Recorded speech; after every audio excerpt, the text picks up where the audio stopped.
평균적으로 94만 원의 국민연금을 수령을 하는데 공무원연금은 61세 일반인 기준으로 252만 원 정도의 연금을 수령하고 있습니다.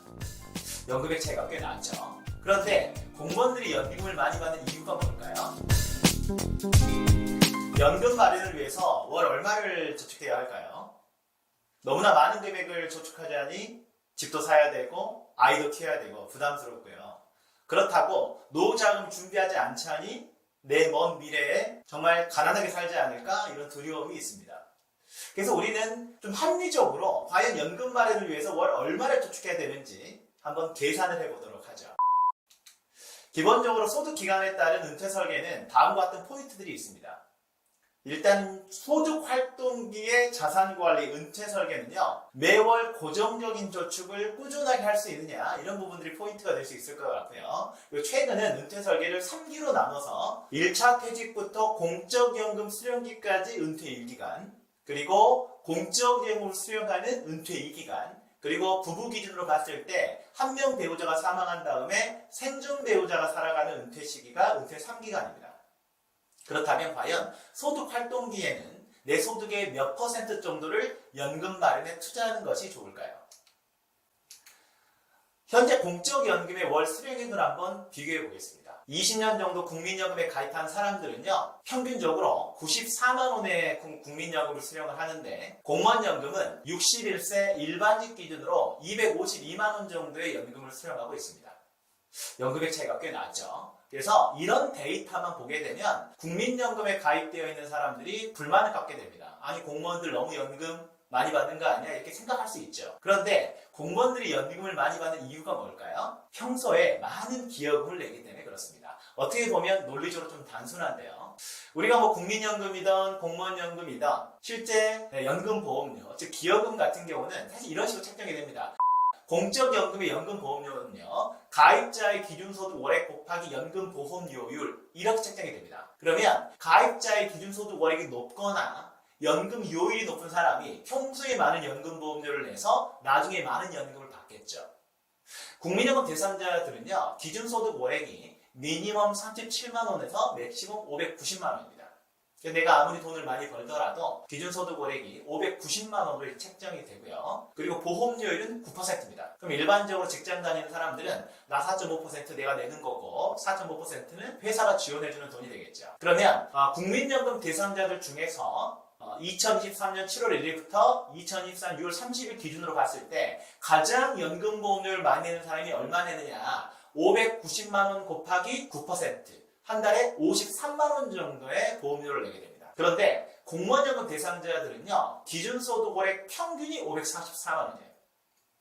보험료율은 18%입니다. 그러면 공무원들은 평균적으로 돈을 얼마 내고 있죠? 약 98만 원 정도의 보험료를 내고 있습니다.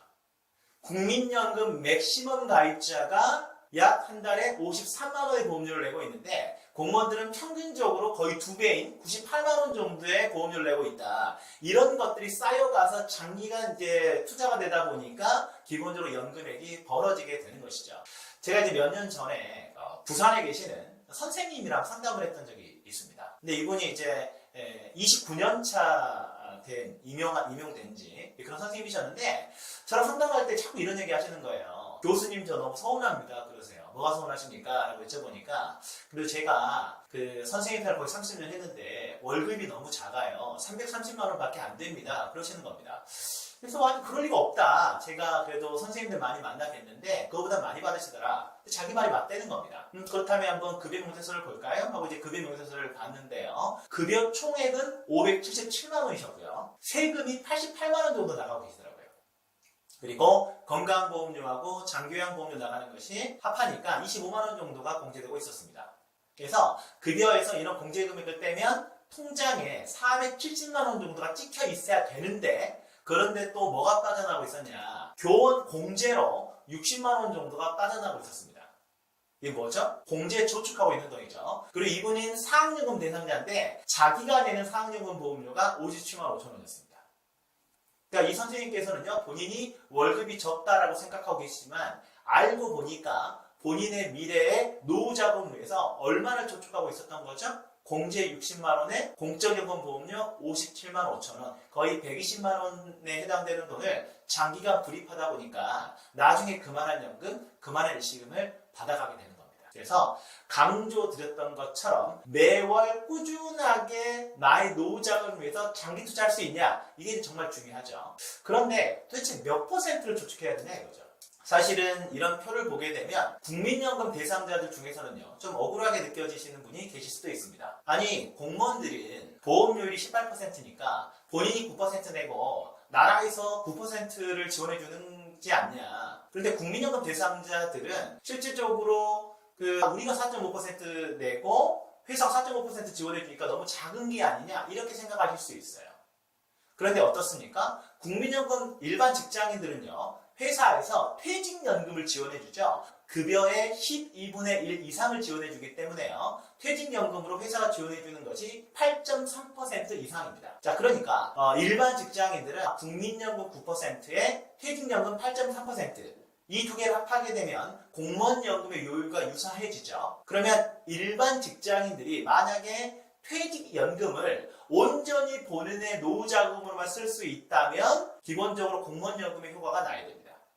근데 일반 직장인들이 본인의 퇴직연금을 연금으로 받을 수도 있고 일시금으로 받을 수도 있죠. 그 비율이 어떻게 될까요? 일반 직장인들이 퇴직연금을 연금으로 받는 비율은 7.1%밖에 안 되고요. 일시금 수령자들이 92.9%에 달합니다. 왜 퇴직연금을 연금으로 받지 않고 일시금으로 받냐? 계좌의 금액이 2,459만 원밖에 없어요. 즉, 이건 근속기간이 짧았을 수도 있고 중간 정산을 받을 수도 있고, 이런 부분들 때문에 대부분의 경우에 일시금으로 수령해버리죠. 즉, 이른바 3층연금, 1층연금은 국민연금이고 2층연금은 퇴직연금이고 3층연금은 개인연금인데 2층연금이 거의 찌그러들어가지고 일시금으로 써버리는 이런 부분이 된다는 얘기죠.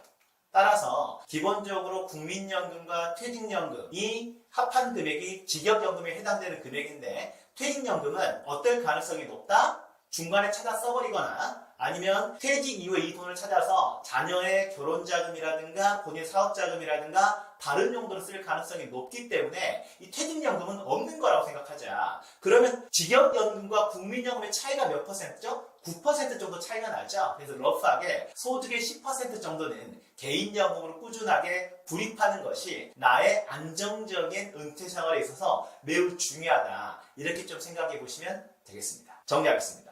내가 퇴직금을 온전히 노후자금으로 쓸 자신이 있다. 이런 분들은 개인연금의 율 자체를 높여서 저축할 필요가 없겠지만, 일반적인 직장인들은 퇴직금을 다른 용도로 전용할 가능성이 매우 높다. 이런 분들은 어떻게 하자고요? 매월 소득의 10% 정도는 연금 계좌에 꾸준하게 돈을 불입해서 본인의 노후를 준비하는 것이 중요하다. 이런 말씀을 드리겠습니다.